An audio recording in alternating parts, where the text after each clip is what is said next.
anything that has to do with education, we will not compromise.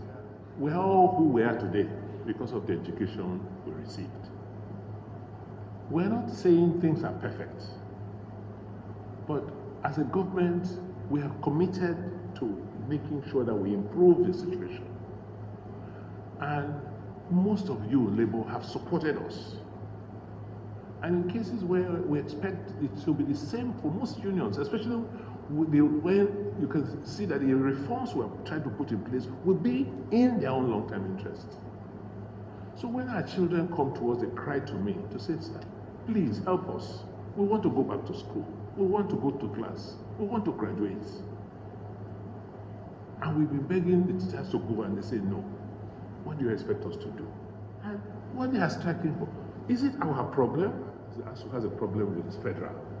How has that got to do with me in Edo, in my own schools? What is happening is that maybe it's a deliberate effort to give private universities a headroom, an advantage over government schools. So if federal institutions have a problem, why should we suffer in Edo?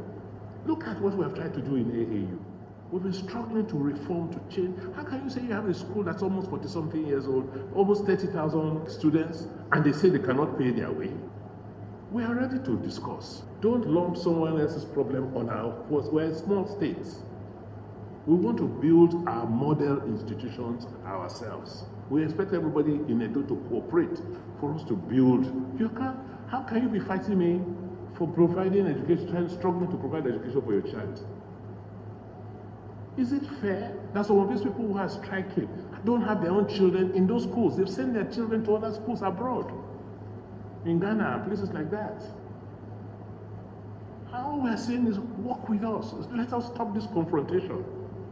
The state government is not fighting them, but for the sake of our children, it is time for us to sit across the table and all make sacrifices to see how we can improve our educational system. That is what we are doing.